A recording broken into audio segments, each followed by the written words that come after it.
Welcome to The Jewel Effect. We are back again with episode 2. I'm so excited. I am literally sitting next to a legend. Okay? Here we go. So I just want to give you a little bit of his credits. Okay? We have WuTang Clan. We have Redman, Method Man, Steve Miller, Maino, Keith Richards. I mean, this guy is just baby ranks, right? Yes, ma'am. Yeah, so he is the man, the magic man behind the music, behind the scenes, and he, makes the legends look good. So I want to introduce to you right now, Josh Gannet. Wow. Yeah. Let's go. This is so cool. I like that intro. It got me hyped. Yes. No, when I got the opportunity, shout out to Dre Scuffs, because if it Shout wasn't out for to him, Dre. I wouldn't have got this. But yeah, I just want to say thank you so much for my pleasure. Thank opening y'all your for having space. me. You have like the coolest studio ever. Hey, Like, thank you. It's my little home setup. I do a lot of mixing right here in this little setup right here. Right, yeah. How many guitars do you have? Oh, shit. I don't even know. Try to give me an estimate. I'm going to guess around 27, 28, something like that. You have a favorite? I don't know if it's a favorite, but actually that green one right there on the wall has been through the most life experience with me. Really? And I've written a lot on that guitar, and Nice. I've used it to record a bunch of times. And yeah, that one's been through a lot of life experience and traveled a lot with me as well. How old is it? Shit. Like 25, 26. What? Are you Yeah, serious? that's how long I've had it. Yeah. Nice. Okay. Yeah. All right, so Josh, tell the people who you are and everything that you do. Well, I don't know if I can do as good of a job at that as you did, but I'm Josh Gannet. I'm a mixing and recording engineer. I work with some of the people you mentioned. You mentioned all the guitars. I started as a musician playing in a hard rock band, and started playing on hip hop tracks as well, and then fell into kind of engineering, and here I am, Here you are. So can you explain to the people that don't quite understand what like mixing and engineering is? Everyone sees, they hear the music, they love the music, they see the artist like on the forefront, but can you let us know exactly what goes behind doing all of that? Yeah, for sure. So like when you record a record, we hear it in stereo in normal listening environments. Right. You hear it through your two speakers, your earbuds, or your speakers in the car, but it's split into left and right. When you record the music, it's all individual tracks. Each sound has its own track. And then so your recording and especially your mixing engineer are going to help capture on the recording side. But on the mixing side, you're going to manipulate and adjust the individual sounds and blend them together to kind of bring the best out of the record and catch the vibe of the record and make it more take the individual pieces and put them into more of a cohesive blend. So when it gets to the listener, it's just left and right, and you hopefully at the end of all that have brought the best out of the record. I mean, you're really good at what you do. Thank You've you. worked with some of the best. That's crazy. Even sitting next to you is like your credits are just very Thank you. impressive. I appreciate that. Something that I did notice is that you do hip hop, you've done rock and blues and even reggaeton, right? Yeah. I spent a lot of time working on reggaeton. Right. music. So how did you get there as far as like what were your influences, whether it be growing up or like how did you, because you started hard rock, right? Yeah, well, I mean, my influences are so all over the place. Okay. Like, in this generation, it's a little bit different of a musical growing up experience where everybody has a device now. So you curate your own playlist, you listen to the shit you want to let. I can cuss on here, yeah? Yeah, of course. Right on, sorry. Do your thing. Yeah, but like you have curated playlists now where you're the curator and you decide what I want to hear and what type of artist or maybe Spotify or one of these people has one of these services that has recommended similar artists. But when we were growing up, or when I was growing up anyway, it was like you were subject to the music that your parents wanted to listen to. You were listening to whatever was playing on the radio from the backseat of the car. You didn't necessarily have your own device to decide, no, I don't feel like listening to this shit. I'm going to listen to my shit. So I was exposed to a lot of different types of music just from what they listened to, a lot of classic rock, a lot of like golden oldies type stuff. And my parents had like the old, if you remember the old home stereo units. Where Oh, it was yeah. like, yes, like the big stack and the big speakers. Everyone had one in their house. My parents had one that they never turned on. Like, they weren't big music people. But I was in the basement, looking through the basement of the house for something one day, and I came across like a crate full of records. And I just was looking through them, and I saw one that had a cool picture on the front of it, and it turned out to be the Doors, but I just picked it. I was like, okay, that looks cool. I picked it up. I threw it on the record player, and like I sat down in front of the speaker, and I was just like blown away. And I was young at the time, and I just remember thinking like, wow, this is amazing. Like, How I old was were you? I'm gonna guess I was maybe like third, fourth grade, something like that. I'm not really sure exactly. Somewhere in that neighborhood, maybe a little bit younger even. 8 or 9, something like that. Yeah. Whatever the math works That's out on where that. it starts. I remember growing up, my parents had the big speakers and Right. the record player, and I just remember like 80s R&B just like playing. Even when it comes on, it's like I was so young. How do I know everything word for word? So Right. It's and really, we learned those records just from exposure to them, and like they're part of the scenery of the soundtrack of our lives in that period in time. So just being exposed to all that different type of music, it kept my influences wide. And growing up in the town I grew up in Morristown, and it's a lot of different communities represented in one small town. So I was just exposed to all different types of music, from Latin music, hip hop music, rock music, jazz music, all that stuff. So I was kind of into all of it. And like I mentioned, I played in a hard rock band, and then started doing session guitar work for a lot of hip hop records. And from there, I just had more opportunities to kind of look over the shoulder of the engineers who were recording this stuff. And then I got hired to produce an album for a rock band that had heard my band's project, and they asked if I would produce it. And to me at the time, I didn't really exactly know what the producer was for another group. I just knew what it meant for me. But it was just essentially to me like the opinion. You want me to be the paid opinion to kind of help you steer the ship. So I said, fuck it, let me give it a shot. And doing that, we were real happy with how the project came out, and I had the opportunity to look over the engineer's shoulder a whole lot more, and it gave me more experience from that side of the glass, So yeah, I did. I got hired off of that one to do another album, similarly producing it and being on that side of the glass. And then eventually I said, fuck it, let me. Somebody called me up, like a buddy with the little local band. They were a cover band. They wanted to do some original stuff. They asked if I could record them. I said, well, shit, why not? Yeah. Give it a shot, right? And then, exactly. So I hit up the guy, the engineer from the studio I had been using a bunch for these past few projects.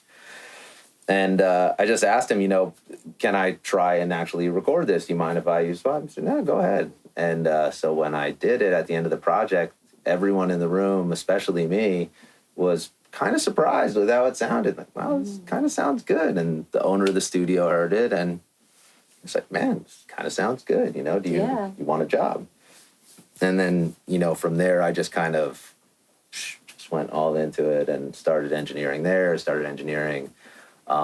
with the hip hop label that was having me do all the session work. And then I started managing their studio and managing this studio, and just started getting a lot of experience very quickly. And so it's like doors after doors being open. That's just it. The more you work, I guess appropriately so, with the first band that kind of started it all for me being the Doors. But yeah, it's just the Doors, continually just been like one opportunity led to. I'm kind of like a blind faith type of person in that regard, where I don't know how to make something happen for myself, as well as I just know how to go through the steps. Okay. That seem to make sense. Like, I don't know how it worked out. I don't know why I decided to keep going in this direction or that direction. I just know that it's like, this seems good. I'm going to go there with faith and just really dedicate myself to it. And hopefully it'll lead to another opportunity. And so far it's continued to do that. Right. So he's kind of like putting one foot forward right in front of the other, and that's here you are. Like all the cliches say, the longest journeys start with a step. So again, you worked with legends and, you know, all these amazing artists, talented people. Who would you say is your favorite? Absolute favorite, and tell me why, because I need to know like a story, a memory that you have. Well, to work with, I mean, it's hard to. I don't mean to discredit anybody else. I have a lot of amazing experiences with a lot of people, but it's tough to say anyone other than Red, you know, because me and Red have you know, we have a different friendship than like that's my brother. You know what I mean? Red's my brother, and we just, you know, we laugh about shit and we just, it's always a good time. We're always joking. It's always, you know, something funny and just be cracking up about the dumbest shit. And it's always a good time. But, you know, I have fun with everybody I work with. I try not to work with people that I don't want to be in the room with, if that makes sense. Like, I always preach that about being an engineer, that the job isn't, at least at the beginning, like, the trick isn't learning how to do all the shit on the computer and the sound initially.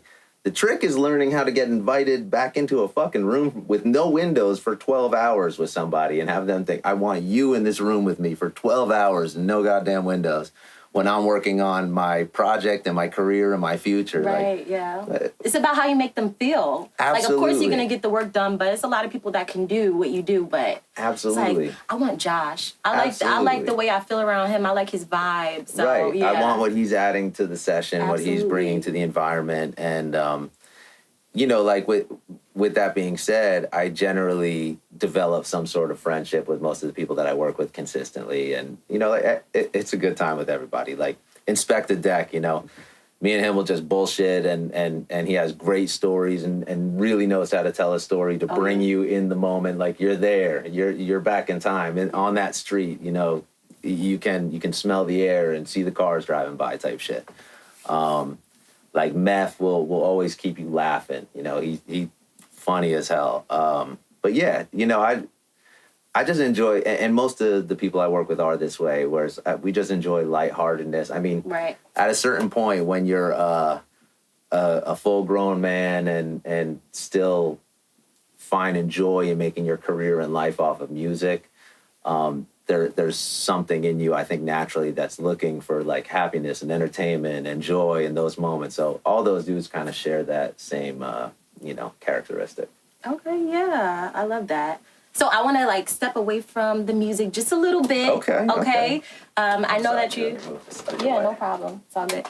So you have a lady, a fiance. Yes, ma'am. Yes, ma'am. You know, I was doing my research on you. I'm like, oh, she is bad. She is. Yes, you got lucky. I did. Yeah. I did. And you're expecting twins. We're expecting twins. Congratulations. Thank you. That's really exciting. And hopefully they look like mama. Yeah. Well, either way, they're going to be awesome. And they have an awesome dad and mom. So that's going to be really cool. How do you want them to see you? Because this is your first time. Yeah. First time parent. So, that's a good fucking question that I did not expect to get from you. How do I want them to see me? I mean, look, I never worked on a record using an alias. Okay. And I don't use a producer name for things I produce. I don't use and I actually have a cool one that's legit. Don't worry, I'm circling back to your question. I'm gonna take the long road there. I want to hear the name now. On my birth certificate, until I was 18 years old, this is true shit. Okay. Until I was 18 years old, it said my name was legally Baby Boy Gannet instead of my actual name. Oh. I won't bore you with the whole shit of how it got there, but let's say I found out when I was 16 and it took 2 years to get it changed. So now it says like amended to my name and it says Josh Gannet. Damn, I don't even remember why the fuck I went to take that long route now. Okay, so the alias. No, yeah, okay, so you're right, the alias. Y'all motherfuckers better edit that shit out for me. You're gonna have me in here looking crazy. You sip your wine, I'll smoke my shit. I know, that's right. No, so I have like a cool alias that I could use already. I could go by Baby Boy Gannet, and that sounds like a dope name for music, whatever. The reason I don't is because I got 3 sisters, and I have, you know, many nieces and nephews. And even when I was young, before the nieces and nephews were here, when it was just me and my 3 sisters, like especially my youngest sister and I want my family to be able to enjoy their moment as well. Like, I don't look at my career, and success is a self-defined thing.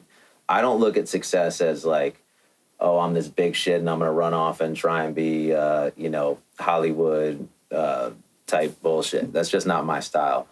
What mattered to me was having my sisters and the people I care about be able to share in that experience and enjoy the fruits of the labor as well, I guess. And I like them being able to look and say, that's my brother who worked on that. And they don't have to explain, produced by Baby Boy is really Josh, like where they can just say, no, that's Josh Gannet.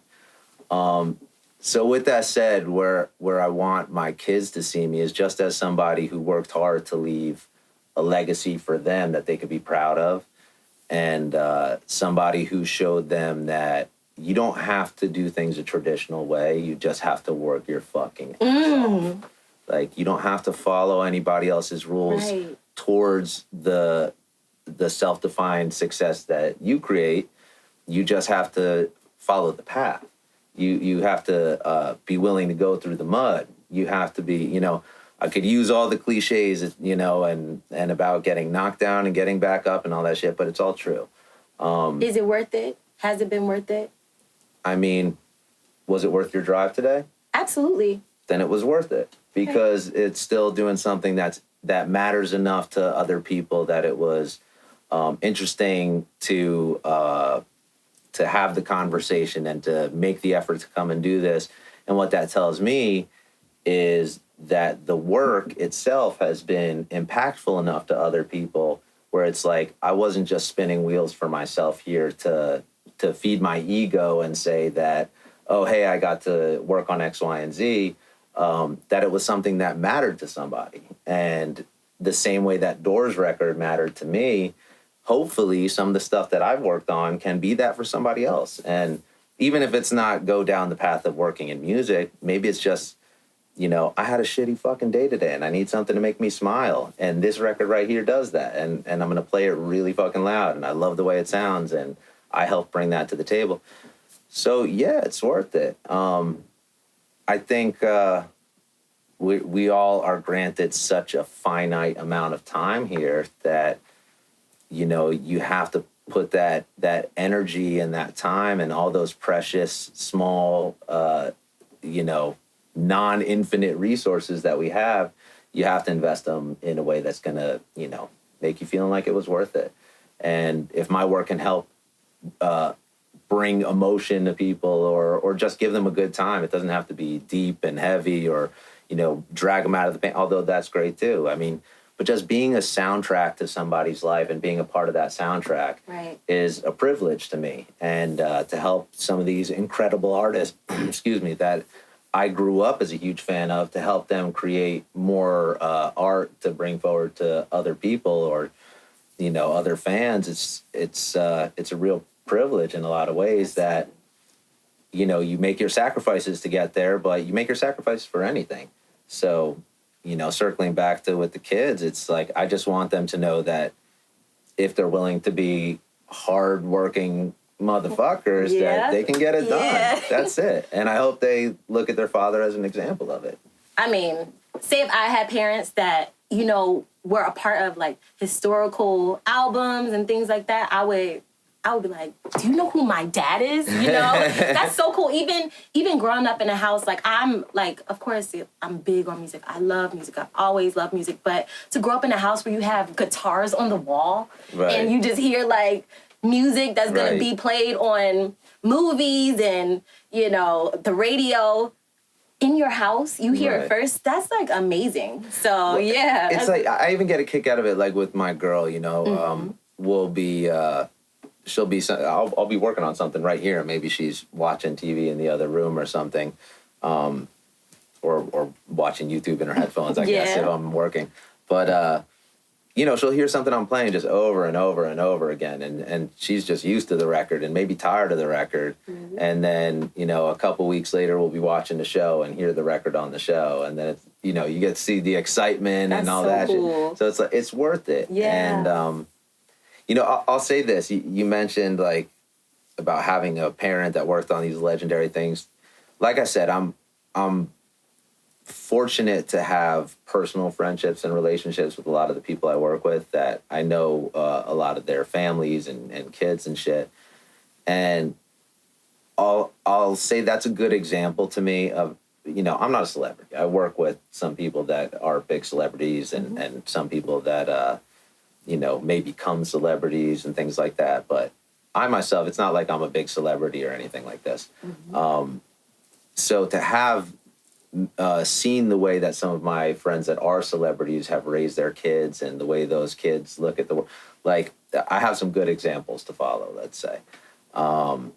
And, you know, it's like to those kids, it's dad, you know, it's not, and not that they don't have an appreciation or a respect or an admiration for the work that their fathers accomplished, but it's like, you know, you got to think about it too. Like the kids in third and fourth grade, like they don't give a shit about that record that was famous 20 years ago at that point or whatever it is. Yeah. They never heard of it. You know what I mean? And to them, it's just like, you're just dad, you know, and you're there when they need you or you're not, you know, like anybody else's parent. So I think I'm hopefully just going to follow the roadmap that I've seen work successfully for some of the, you know, people that I know that actually do have the attention that comes along with the credentials. Like now I have the credentials. I don't have to worry about that attention. It's not like, you know, if I go out at the shopping mall, I'm not getting stopped for photo ops and shit like this, like the celebrities are. Those kids have to deal with dad going through that shit. It's like, my kids won't have to deal with any of that. It's like you get to be in the industry and be around these people, but you could just, you know, go to the grocery store and chill. Oh, and yeah. That's awesome. It's kind of best of both worlds. So Absolutely. that's great. Yeah, I don't have to worry about it. And not that, like, I live in a small town and it's like people know who I am and everything, but it's not like, oh my God, or anything like that, or let me take your picture. It's like, you know, most people know me or I know them and it's like, hey, what's going on? You working on anything cool? You know, it's normal shit. Just like, you know. They'll comment about how my girl is, you know? Yeah. I mean, you got a good one. Yeah, did I right? Yeah, and you're gonna marry her. Yeah. Yeah, you're a lucky guy, Josh. I know you're cool and all, but, you know. But, okay. I'll take lucky over good. Yeah. Any day. So, you mentioned show, like you'll hear it on the show. So, I saw that you actually put in some work for the Stallionaire. Yeah. So, tell me about that, because I remember I used to watch, I believe they were on I Love New York. Yes. New York from Flavor of Love. Yeah, absolutely. So, Chance. Right. Yeah, so they have a show now. So tell me about the work that you've been doing with that show. So you've been on albums, soundtrack. Now you're like on a show. Like it comes on. I'm definitely not on the show, not but on the show, but work for sure. They hear the music. That matters. So yeah, no, that was cool. Yeah. So that's a funny one, actually, how that happened. So that was really kind of just, it started because, like, my girl's a fan, you know, and she's made me a fan. But, you know, I did see the, you know, the Flavor of Love show back in the day and the I Love New York show. Yeah. Yep. And the I Love New York. I shouldn't even been watching it at that time, to be honest. Yeah. Yeah, like, I saw all that shit. And the I Love New York and what was the ones they did? Real Chance at Love or something like that was with the brothers. So my girl's been a fan of like all those shows and all those people for a while, and you know, she was sick a few years ago with cancer, and she's since beaten it. She's all good. Woo! But that's awesome.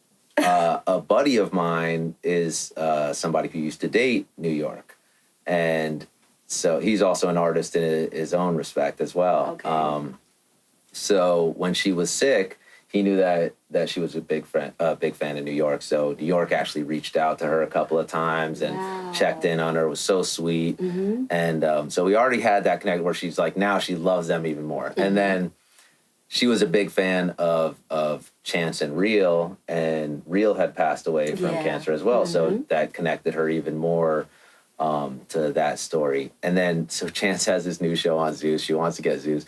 And I'll admit it, I got sucked right in with it. That shit there's no way you couldn't have. Yeah, that shit is a train wreck on TV, and I love to watch it. I gotta check it out. I really do. Is fucking hilarious. I'm not gonna say, don't watch it with your kids or your family or youngers, nobody young. Like, I saw a clip that you put on your Instagram, and what? They are wild on that show.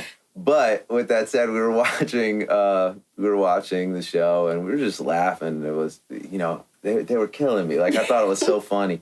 And then my girl, when we're watching the one episode this past season, she like made some sort of a comment about how like the way his Chance's brother Micah, who's also on the show, the way he carries himself. How she's like, he seems like he'd be a cool motherfucker. I was like, they do seem like cool. You know what? Matter of fact, let me hit him up. And they had just done a song. They had played a song that I was like, I actually like this record. This isn't just like, something that they're forcing on the show that I'm just like, I actually think this is kind of a cool record. Nice. So I was like, you know what? Fuck it. And I just hit him up on Instagram, like, yo, man, fan of the show, funny as fuck and whatever. And, good work on the song. And then he looked at my page and hit me back, and we chopped it up a little bit. And long and short, I said, yeah, if you want, send me a record. What? And, so they sent me the record, and then when I sent it back, they were amped up, and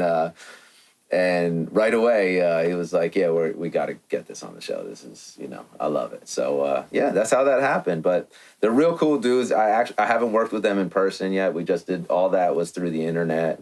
I never actually sat in a room with them yet at this point, but they're funny as hell, and I wish them success. So cool. And that was a cool one though. Nice, yeah.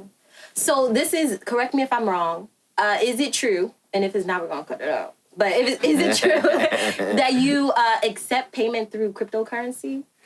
I'll put it like this. I put that up kind of like a joke. Oh. But at the same time, it's like a half a joke. Okay.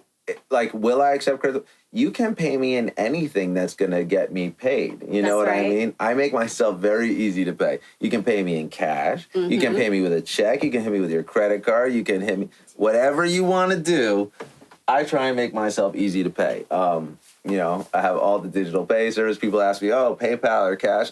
Mm-hmm. Man, whatever you got that's going to get the money from you to me, we can do business. I like that. Yeah. I like that a lot. Yeah, I don't know that's I got Cash App, I got Venmo, I got PayPal. I got all of it. You can Zelle me, you can fucking... When they come to it the next... If you got a trustworthy carrier pigeon, we'll fly the shit to my door, send them. I'm okay with it. That's good, as long as I get it. Yeah, as long as I get it. Yeah. So something that I've been doing a lot of research on is like the cannabis industry, right? Okay. It's due to become like a $80 billion industry in the next few years, right? Mm-hmm. Yeah, exactly. So when I came in, I'm like, hey, I bought some wine, and you're like, I roll my drink, Yes. So tell me, exactly tell me your thoughts about like the cannabis industry. It's becoming legal in all the states. So Well, I think, first of all, I think it's about time. I think it's crazy how many people are still dealing with repercussions of legal issues over something that grows in the dirt. I don't know the recipe to make a lot of shit that's out there that we consume that's deemed acceptable. I don't know the recipe. I don't know how it works. Yeah. I don't know how to make gin. I don't know how to properly ferment the wine and check I don't know all that stuff. But I do understand the recipe of weed. It is seed, a little bit of earth. A little bit of earth. A little bit of water, a little bit of sunshine. That's right. And the only mystery part is the same mystery part for everything that comes with all parts of life. Just a little bit of magic from God. That's all that is. Put his little bit of boop, boop, boop, little God magic on top. And then that shit comes.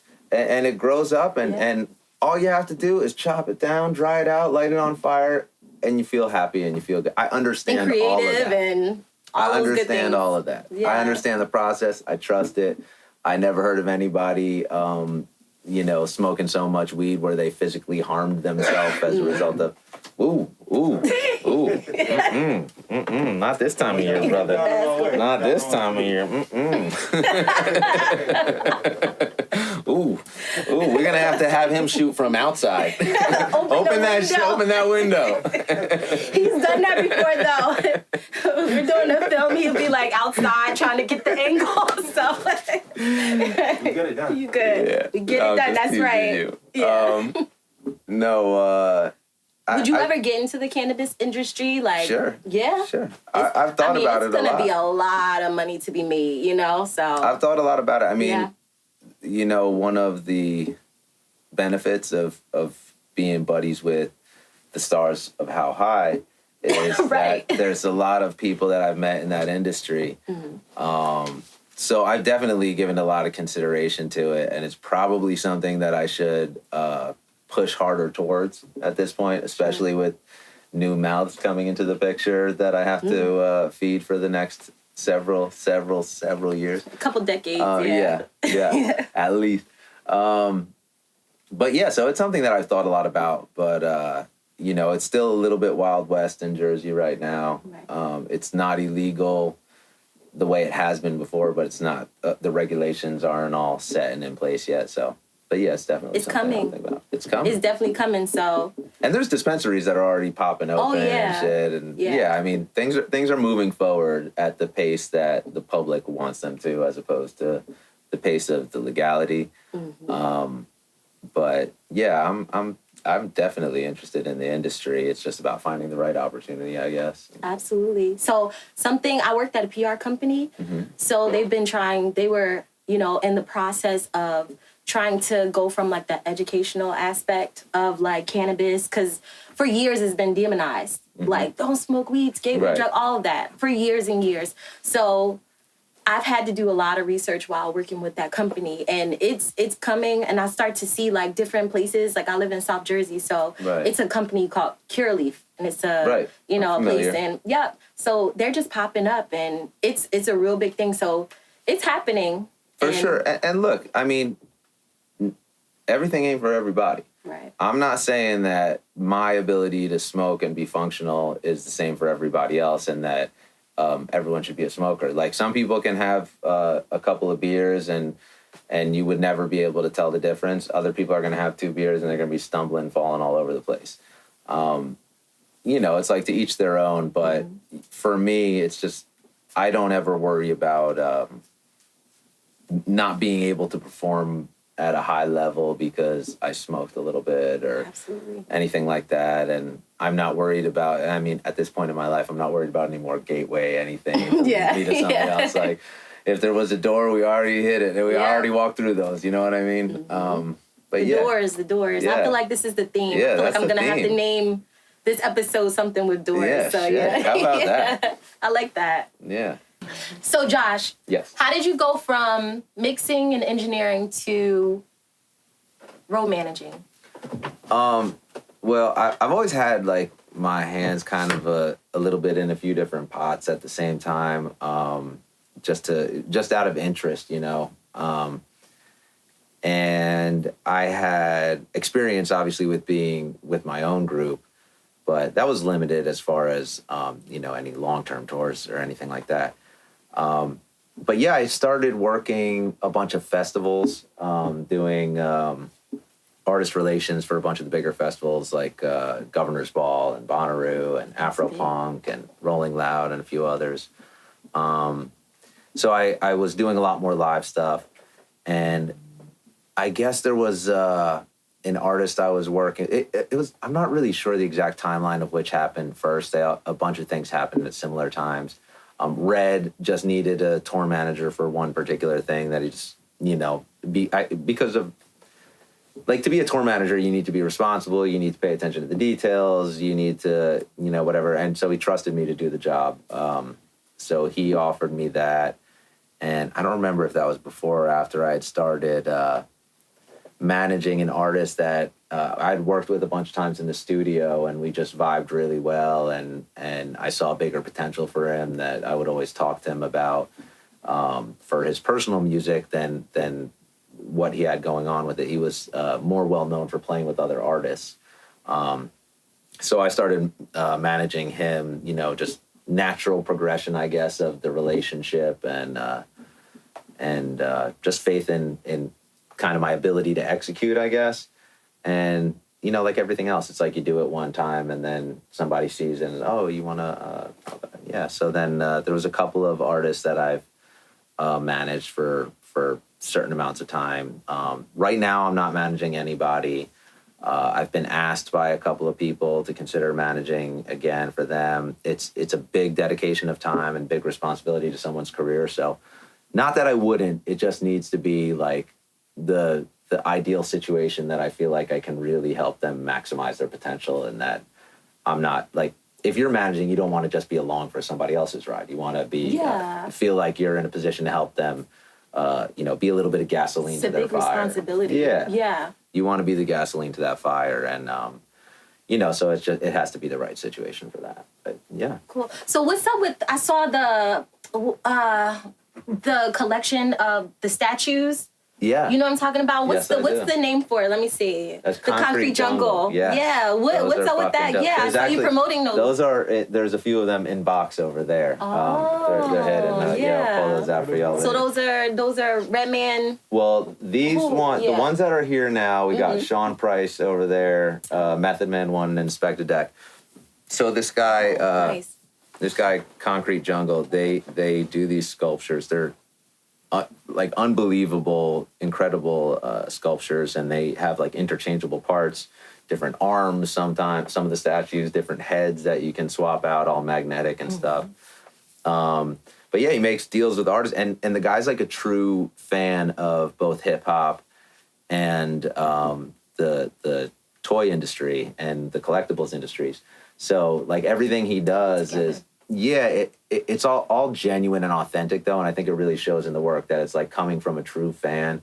And even just seeing the work he's done over the past couple of years, from some of the earlier statues to the most recent one he did, which was the Redman statue that just released. I saw that one. That was cool. And you could take the head off and put another one on. Yep. That's you just so pop the cool. head and swap the heads out. Yeah. Yep. Is it limited edition or like how does that work? It's limited edition. He does all of them in limited runs, and like the resale market on them is crazy too. Like he always sells out, and they always go for a shitload more after the fact on eBay and stuff. And like he's built a really cool, dedicated following from the collectible side of it, and then the artists that he partners with.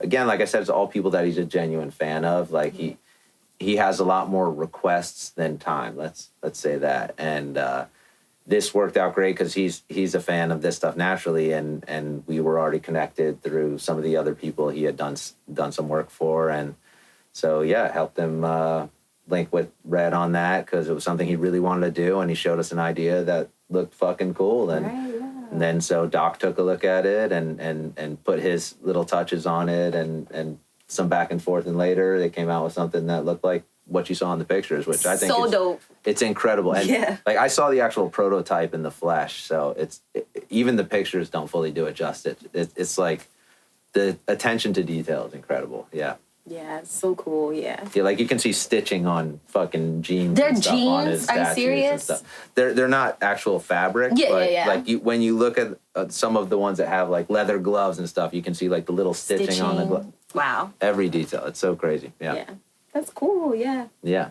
But ConcreteJungle.com or Concrete Jungle Studios, I think it is. Concrete Jungle Studios. Check those Jungle out. Studios, yeah. Limited edition. So limited edition. Redman, Method Man. You said Sean Price. Yeah, I think most of the ones he's got out now, keep it all real, are all sold out. But go check them out so you can get the next thing he releases. He just released the Biggie statue too. Incredible. What? That's cool. Crazy. Yeah, Shay likes that one. Yeah, the Biggie statue is crazy. You gotta see it. I believe it. Crazy. Yeah. Yeah. Yeah. So this is like my favorite part. And you could look at the camera on this one. Maybe that one. All right. Yeah. All right, I'm gonna get real focused Josh, and serious.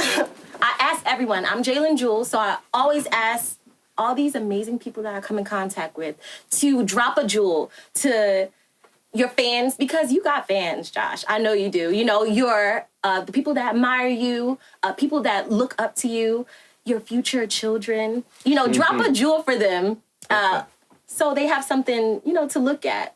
For sure. I'll give a couple. The first real simple one is you're just one right move away from changing your life. Always. That one right move. You make that tomorrow, your life's different the next day. So if you work with that in mind, you don't know what's coming around the bend. You just know that you better work your ass off to be prepared for when it shows up. The other thing that I'll say is that, is that we need to get her a meal. Honestly, when I heard that, I was like, "Was that me?" Ooh, and the sneeze. He hit the sneeze in with the laugh. There's a lot going on right now. Ooh, shit. No. The other Josh's jewel for jewels. Jalen that I'm gonna give is I like that. Is that I've never, ever, ever in my life been burdened with being the most talented person in the room. Never. If I was, I didn't know it. I might be in the room with one other person, and I'm going to assume that they're probably more naturally gifted with talent than me, because none of us needs to lean on our talent as our only resource or our main resource. The talent is a supporting resource. Your resource is your creativity, your mind, your energy, your work ethic, your vibe that you bring into the space, the way you're able to affect the other people that you're working with to bring the best out of them. That's your resource. Talent is so far down the fucking list. I don't care how talented you are. I'll take a hardworking, good attitude, having talentless fuck over the most talented asshole that I can't deal with being in the room any day of the week. So talent is secondary. Just work hard and be someone people want to be in the room with for about 12 to 14 hours a day with no windows, and their literally creative heart and careers on the line exposed. Then if you can do that, you're on the right track. That was awesome.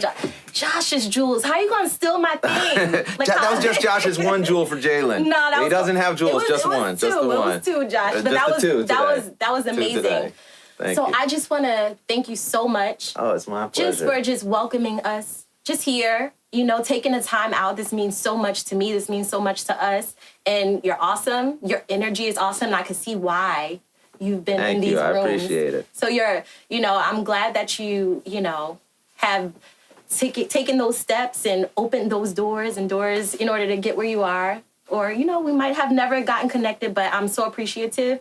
And let me just add this. I'm sorry. I don't mean to cut you off. But what we're talking about, or we might have never gotten connected, we mentioned at the beginning, Dre is why we got connected. Dre Scuffs. I'm going to say this while the cameras are rolling. Okay.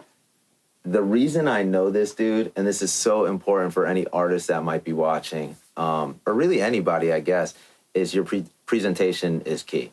That's why we're here today sitting together, is because he knew however many fucking years ago, I want to say it was like 2013 or 2015 or something like that, but he understood how important presentation was, that when he met me, he had given me his mixtape, and it was called The Pill, and instead of giving me a CD, he gave me a fucking pill bottle that had a USB in it, and it was all labeled as the pill, and like, this is the fucking pill, this is the prescription type shit. Great marketing. And just, I thought it was such a great packaging and creative concept. I was like, you better remember this fucking dude. Like, that was good. You said that was 2013 or 15. That was years ago. 15? Okay, 2015, That was 7 years ago. Yeah, that was a long time ago. And it stayed with you. And I remember this dude because of that. I love that. Absolutely, and that's why he's still working too. And he's still working. Awesome. Yeah. So that just shows you never know, like, how much a little bit of attention to detail can add to the overall impact and the way you're able to leave an impression on somebody. And that's what got us fucking linked up here today. That's right. So give it up for Dre! Give it up for Dre! Dre Scuffs! Yes. Yeah, so tell them where to find you. Where can we find you? Your website, your Instagram, Facebook, all of that. You can find me at Josh Gannet on everything. Just my name, Josh Gannet. Okay, that's two N's. Gannet. Yeah. Gannet. One T. Just one. Got it. Yeah, at Josh Gannet on everything. And hit me up if you need any information about work or anything like that. I'm here. Holla at me. And he takes all forms of payment, so don't forget that. As long as you pay me, we can figure out the way that works for you. All right, that's a wrap, Josh. Thank you. Hey, thank you, Jalen.